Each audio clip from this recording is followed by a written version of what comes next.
Bienvenue dans ce guide technique sur le Dyson SV17. Nous sommes Kelatos Informática, experts en réparation technique. Nous recuperons votre appareil à domicile. Realisons un diagnostic gratuit et vous envoyons un devis avant toute réparation. Sans appels, sans déplacements.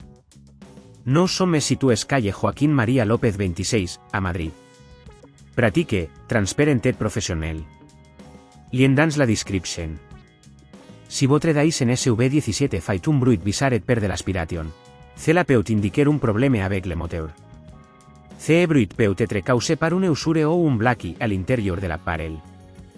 Ignore ce problème peut entraîner une perte de performance et éventuellement des dommages irreparables. Pour effectuer cette réparation, vous aurez besoin d'un tournevis oile, d'un tournevis plat, d'une pince, d'un nouvel moteur compatible et d'un chiffon propre. Tout d'abord, assurez-vous que votre appareil est débranché pour garantir votre sécurité. Ensuite, utilisez le tournevis oile pour retailler les vis situées à l'arrière du Dyson SV17. Une fois les vis enlevées, vous pouvez délicatement ouvrir le boîtier. Faites attention de ne pas forcer, car cela peut endommager les clips de fixation. Ensuite, localisez le moteur, qui est généralement fixé par quelques vis supplémentaires. Devisez-les avec le même tournevis oile. Une fois les vis retirées, déconnectez les câbles qui relient le moteur à la carte électronique.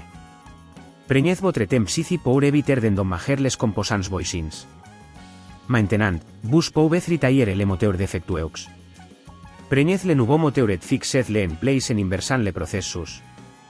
Reconnectez les câbles avec soin, en vous assurant qu'ils sont bien en place. Une fois que tout est en ordre, refermez le boîtier de votre Dyson. Assurez-vous que toutes les vis sont bien serrées pour éviter toute vibration lors de l'utilisation. Si ce estat de cela vous semble trop complexe, n'oubliez pas que Kelatos nous recuperons votre appareil à domicile et nous vous le renvoyons réparer. Pour éviter que ce problème ne se reproduise, veuillez nettoyer régulièrement les filtres et vérifier les extractions dans le tube d'aspiration. Un entretien preventif prolongera la viernes de votre appareil. Si vous ne voulez pas risquer d'endommager votre appareil, Kelatos nous le recuperons. Le reparons et le renvoyons a votre domicile dans toute la France.